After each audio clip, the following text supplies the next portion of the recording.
Bapak Presiden, ini soal tax amnesty. Tax amnesty itu orang mengatakannya sebagai salah satu sukses yang luar biasa pada tahun ini. Ketika awal-awalnya banyak sekali yang pesimis dan mengkritik Bapak Presiden. Ya, kita ini sekali lagi saya selalu ingin membangun rasa optimisme. Jadi kalau awal banyak yang pesimis, ada yang demo, ada yang membuat tagar apa kemarin stop bayar pajak, Iya, betul. Ada yang ke MK juga. Saya kira selalu saya sampaikan ini baru awal-awal. Betul. Kita belum pada posisi yang itu kan pada bulan-bulan pertama. Bulan-bulan pertama, minggu-minggu pertama dan kedua. Kedua, orang sudah langsung menilai, membicarakan. Dan ini pun juga baru pada tahapan pertama, tahapan 3 bulan pertama. Nanti masih ada tahapan yang kedua sampai Desember, masih ada tahapan ketiga yang sampai Maret 2017. Saya kira yang namanya bekerja, apapun tantangannya, apapun rintangannya, ya harus optimis. Jangan belum baru mulai sudah pesimis. Saya sampaikan terus, enggak boleh seperti itu. Tetapi begini juga Bapak Presiden, saya lihat Bapak Presiden langsung yang terjun untuk sosialisasi. Pertama tentu karena ada target, tapi juga mungkin juga ada rasa pesimis itu, bukan? Bukan, karena kita ingin ini, memang target kita yang pertama, rasio tax ratio kita, pembayar pajak tax ratio kita ini masih rendah sekali, betul. masih 11% kurang. Betul. Normanya mestinya pada angka 16, 17 atau 18. Sehingga saya turun untuk sosialisasi itu sekaligus bukan urusan masalah tax amnesty saja, tetapi juga memberikan kesadaran bahwa kepatuhan membayar pajak ini akan juga ikut membangun bersama-sama, membangun negara, bergotong royong membangun negara. Ini yang selalu saya ingatkan. Dan tax amnesty ini bukan urusan kita dapat berapa triliun. Yang paling penting menurut saya, kita bisa memperluas basis pajak kita. Basis pajak, betul. Yang kedua, kita bisa memberi kesadaran pada masyarakat betapa pentingnya pajak bagi pembangunan sebuah negara. Yang ketiga, kita ingin membangun sebuah kepercayaan, trust dari rakyat kepada pemerintah, bahwa uang yang dibayarkan pajaknya itu digunakan untuk sesuatu yang produktif bagi mereka juga. Bapak Presiden, kembali ke soal tax amnesty. Kan banyak sekali pengkritik pada waktu itu. Yang saya ingat, BI bahkan memperkirakan cuma akan ada 20 triliun dana tebusannya.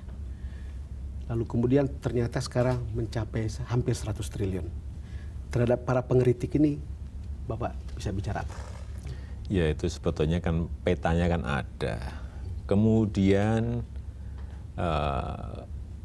by name, by address, rupiah yang disimpan di luar berapa kita juga ada. Sudah saya sampaikan bolak-balik. Sehingga kita ini tugas kita adalah mengajak mereka, mengajak beliau-beliau itu untuk bisa membawa masuk uangnya ke Indonesia.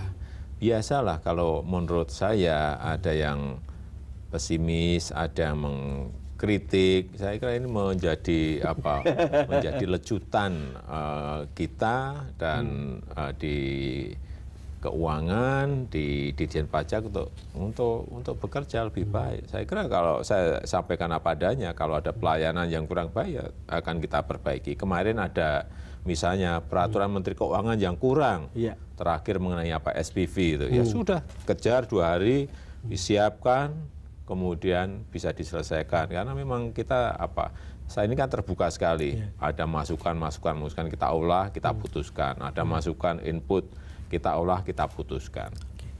Bapak Presiden, ada analis yang mengatakan sukses tax amnesty ini adalah gambaran bagaimana publik atau masyarakat, khususnya pengusaha, mempercayai pemerintahan Jokowi. Artinya tingkat kepercayaannya itu tinggi. Tidak perusahaan kecil, tidak perusahaan besar, tidak korporasi. Trust itu penting sekali. Betul. Menjual kepercayaan. Sekarang yang kita jual bukan produknya, kepercayaannya. Konsumen percaya pada sebuah perusahaan, konsumen percaya pada sebuah produk. Sama juga negara, negaranya yang dibangun Harus juga sama, dipercaya oleh trust, harus dipercaya. Pertama tentu saja oleh rakyatnya, yang kedua juga oleh publik internasional. Kalau enggak ya kita ini kalau enggak dipercaya mau kemana-mana ya dilecehkan, diremehkan. Tapi kalau dipercaya, ini yang kita bangun tuh ke sana, membangun trust, membangun kepercayaan dari rakyat, dari dunia internasional. Karena kalau dilihat kan hanya sebuah pemerintahan yang bisa dipercaya, orang kemudian mau menyumbangkan uang, bukan membayar pajak. Betul. Apalagi di tengah-tengah isu yang selama ini aparat pajak itu kan, aduh, kita berhadapan dengan aparat pajak itu apa benar masuk ke negara atau tidak, itu 50%. Itu yang juga sudah sering saya sampaikan bahwa tax amnesty ini adalah awal untuk mereformasi perpajakan kita. Baik regulasinya yang nanti sebentar lagi kita akan masuk di Undang-Undang KUP, Undang-Undang PPH, Undang-Undang PPN. Yang kedua juga masalah yang berkaitan dengan pelayanan di petugas pajak kita. Saya cek memang sudah banyak yang melayani sangat baik, tetapi memang ada 1-2 yang masih perlu diperbaiki. Yang ketiga juga masalah sistem di perpajakan kita, sehingga publik percaya betul bahwa uangnya itu masuk ke pajak dan dipakai juga untuk sesuatu yang produktif yang bisa dinikmati oleh masyarakat. Ketika itu kan kita punya gambar banyak sekali yang memperlihatkan ketika Bapak Presiden ikut dalam sosialisasi di Kemayoran, di Surabaya, membludak orang hadir. Ketika melihat itu, apa yang Bapak Presiden pikirkan? Ya sebetulnya waktu sosialisasi misalnya ngundang 2.000 di Surabaya yang hadir 2.700, ngundang 3.000 yang hadir 3.500, ngundang 2.000 yang hadir 3.000. Seperti itu aja kalau saya sudah, ya saya terbiasa optimis sih ya. Saya sudah melihat optimis bahwa ini akan yang masuk akan banyak. Tetapi memang kita lihat kemarin yang kita banyak terlambat memang yang pertama masalah peraturan Menteri Keuangan yang yang memang sebenarnya sudah disiapkan tapi memang agak terlambat. Tetapi ini ya inilah yang kemudian dikejar cepat.